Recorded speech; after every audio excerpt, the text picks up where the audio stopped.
नमस्कार, आपने देखना शुरू कर दिया है द एंगल और मैं हूं आपके साथ छवि अवस्थी। चलिए सबसे पहले नजर डालते हैं आज की सुर्खियों पर। अंबाला एयरबेस पर राफेल विमान ने की लैंडिंग। रक्षा मंत्री राजनाथ सिंह बोले, सैन्य इतिहास में एक नया युग। राजभवन ने तीसरी बार लौटाई विधानसभा सत्र बुलाने की फाइल। राज्यपाल कलराज मिश्र से मुख्यमंत्री अशोक गहलोत ने की मुलाकात। गोविंद सिंह डोटासरा बने नए पीसीसी अध्यक्ष। सीएम अशोक गहलोत ने कहा, 5 साल चलेगी सरकार। मंत्री प्रताप सिंह खाचरियावास का सचिन पायलट पर बड़ा हमला। कहा, जब वे नेकर पहनते थे तब मैं यूनिवर्सिटी प्रेसिडेंट बन गया था। भारतीय वायुसेना के लिए आज का दिन बहुत अहम है क्योंकि आज राफेल ने भारत में एंट्री कर ली है। अंबाला स्थित भारतीय वायुसेना एयरबेस पर लैंडिंग की। आईएएफ के पायलट इन विमानों को फ्रांस से लेकर आए हैं। रक्षा विशेषज्ञों के अनुसार इन विमानों के मिलने के बाद भारत की चीन और पाकिस्तान से बड़ी बढ़त हासिल हो गई है। इसके फौरन बाद देश के रक्षा मंत्री राजनाथ सिंह ने देश को जानकारी दी कि फाइटर्स अंबाला में सुरक्षित तरीके से लैंड कर चुके हैं। उन्होंने ट्वीट किया कि भारत में राफेल लड़ाकू विमानों का पहुंचना हमारे सैन्य इतिहास में एक नए युग की शुरुआत है। ये मल्टी रोल एयरक्राफ्ट निश्चित ही हमारी वायुसेना की ताकत को बढ़ाएंगे। केंद्रीय मानव संसाधन मंत्रालय का नाम बदलकर अब शिक्षा मंत्रालय कर दिया गया है। प्रधानमंत्री नरेंद्र मोदी की अध्यक्षता में हुई कैबिनेट की बैठक में इसका फैसला लिया गया। साथ ही बैठक में 34 साल बाद नई शिक्षा नीति को मंजूरी दी गई। गौरतलब है कि मानव संसाधन विकास मंत्रालय ने प्रस्ताव दिया था कि मंत्रालय का नाम बदलकर शिक्षा मंत्रालय कर दिया जाए।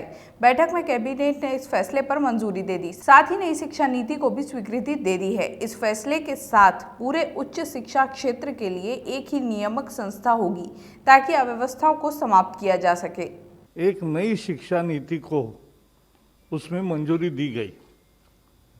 यह बेहद महत्वपूर्ण है क्योंकि 34 साल से शिक्षा नीति में परिवर्तन नहीं हुआ था और इसलिए आज का ये जो परिवर्तन है और जो नई शिक्षा नीतियाँ है, मुझे विश्वास है कि पूरा समाज और सभी देशवासी इसका स्वागत करेंगे और दुनिया के शिक्षाविद भी इसको निश्चित रूप से सराहना करेंगे।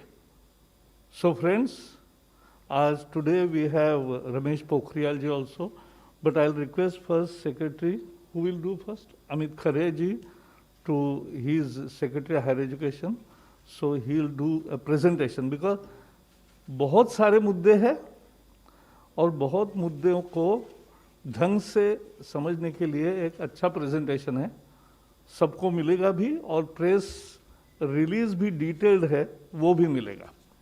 राजभवन और सरकार में चल रहा टकराव थमने का नाम नहीं ले रहा है। राज्यपाल कलराज मिश्र ने विधानसभा का सत्र 31 जुलाई से बुलाने की अर्जी लगातार तीसरी बार लौटा दी। इसके बाद मुख्यमंत्री अशोक गहलोत चौथी बार राज्यपाल से मिलने पहुंचे। दोनों की मुलाकात 15 मिनट तक चली। गवर्नर ने दूसरी बार अर्जी लौटाते वक्त शर्त रखी थी कि सत्र बुलाने के लिए 21 दिन का नोटिस दिया जाना चाहिए। सूत्रों के मुताबिक राजभवन से कहा गया है कि कोरोना के चलते अभी सत्र आहूत करना सही नहीं होगा। सरकार ने राज्यपाल की आपत्तियों के जवाब के साथ तीसरी बार प्रस्ताव भेजा था। राजस्थान में तेजी से फैल रहे कोरोना संक्रमण की छाया अब स्वतंत्रता दिवस के कार्यक्रमों पर भी पड़ने लग गई है। कोविड-19 की भयावहता को देखते हुए राज्यपाल कलराज मिश्र ने आगामी 15 अगस्त की शाम को राजभवन में होने वाले एट होम कार्यक्रम को भी रद्द कर दिया है। राजस्थान के इतिहास में संभवतः पहली बार होगा कि स्वतंत्रता दिवस की संध्या पर राजभवन में एट होम का कार्यक्रम नहीं होगा।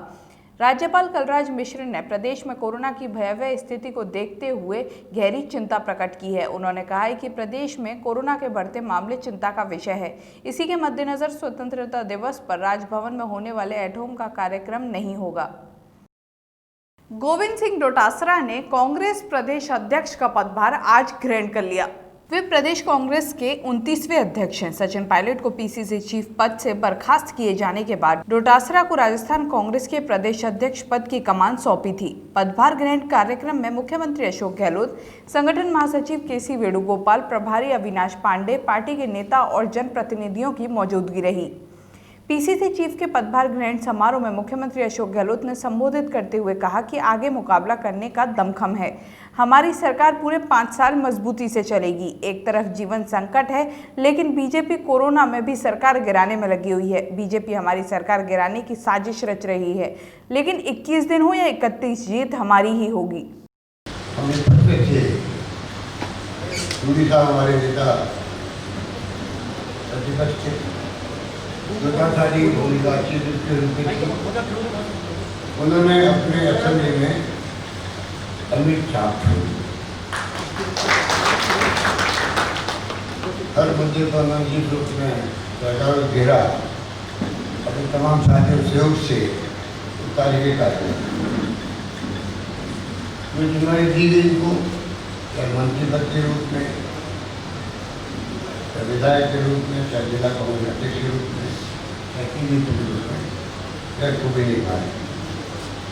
इसलिए इनका चयन होना, हम सब उम्मीद करनी चाहिए कि आने वाले वक्त में प्रदेश कांग्रेस कमेटी, जिला Congress committee, block Congress committee, तमाम कार्यकर्ताओं को एक मैसेज गया है उनके बनने का। जितनी जगह हम देखी होगी, जब 4 दिन पहले धरना दिया गया, जब हम लोग राजभवन गए थे। राजस्थान में आरोप प्रत्यारोप का दौर जारी है और इसी बीच परिवहन मंत्री प्रताप सिंह खाचरियावास ने पूर्व उप मुख्यमंत्री सचिन पायलट पर एक बड़ा बयान दे दिया है। खाचरियावास ने कहा कि जब सचिन पायलट निक्कर पहनते थे तब वे यूनिवर्सिटी के प्रेसिडेंट हुआ करते थे। प्रदेश कांग्रेस मुख्यालय में गोविंद सिंह डोटासरा पीसीसी चीफ पदभार ग्रहण करवाने पहुंचे। खाचरियावास ने पायलट कैंप को लेकर जमकर निशाना साधा। खाचरियावास ने पूर्व उप मुख्यमंत्री पर तीखा प्रहार करते हुए कहा कि मुझे मेरा राजनीतिक इतिहास बताने की जरूरत नहीं है। जब सचिन पायलट निक्कर पहनते थे तब वे यूनिवर्सिटी के प्रेसिडेंट बन गए थे।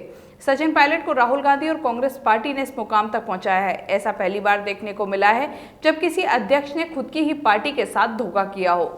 राजस्थान विश्वविद्यालय ने सभी संगठक कॉलेजों में प्रथम वर्ष के एडमिशन के लिए नोटिफिकेशन जारी कर दिया है। छात्र आज से ऑनलाइन आवेदन कर सकेंगे। वहीं इस बार विश्वविद्यालय की ओर से जारी प्रोस्पेक्टस में छात्रों को बीमा फीस के 50% अतिरिक्त देने होंगे। इसके अलावा पार्किंग फीस और छात्र संघ भी शुल्क जोड़ा जाएगा। माध्यमिक शिक्षा बोर्ड 12वीं के सभी संकायों के परीक्षा परिणाम जारी होने के बाद अब राजस्थान विश्वविद्यालय के संबद्ध कॉलेजों में प्रथम वर्ष में दाखिले के रास्ते खुल गए हैं। ऑनलाइन आवेदन की तारीख 14 अगस्त रखी गई है। बावड़ी उपखंड के महात्मा गांधी राजकीय विद्यालय अंग्रेजी माध्यम में आज वृक्षारोपण किया गया। मुख्य ब्लॉक शिक्षा अधिकारी मांगीलाल चौधरी, अतिरिक्त मुख्य ब्लॉक शिक्षा अधिकारी शिवजी राम और प्रधानाचार्य सुलभा चारण की मौजूदगी में नवगठित विद्यालय में वृक्षारोपण किया गया। इस अवसर पर मांगीलाल चौधरी ने बताया कि पौधे हमारे जीवन का आधार है, इनकी सार संभाल बच्चों से ज्यादा करनी चाहिए। इस अवसर पर ICICI बैंक भवाद की ओर से विद्यालय को ट्री गार्ड भेंट किए गए।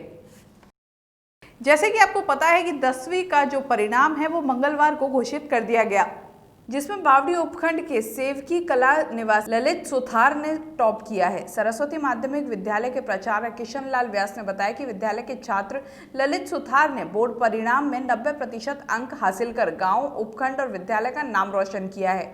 व्यास ने कहा कि परीक्षा परिणाम घोषित होने पर ललित का स्कूल परिवार की तरफ से माल्यार्पण कर, साफा पहनाकर व मुंह मीठा करवाकर स्वागत और अभिनंदन किया गया है। ललित सुथार ने बताया कि कठोर परिश्रम, लगन और नियमित अध्ययन करने से लक्ष्य को हासिल किया जा सकता है। इस बुलेटिन में बस इतना ही। अगर आपको हमारा ये वीडियो पसंद आया है तो हमारे चैनल को सब्सक्राइब करना ना भूलें।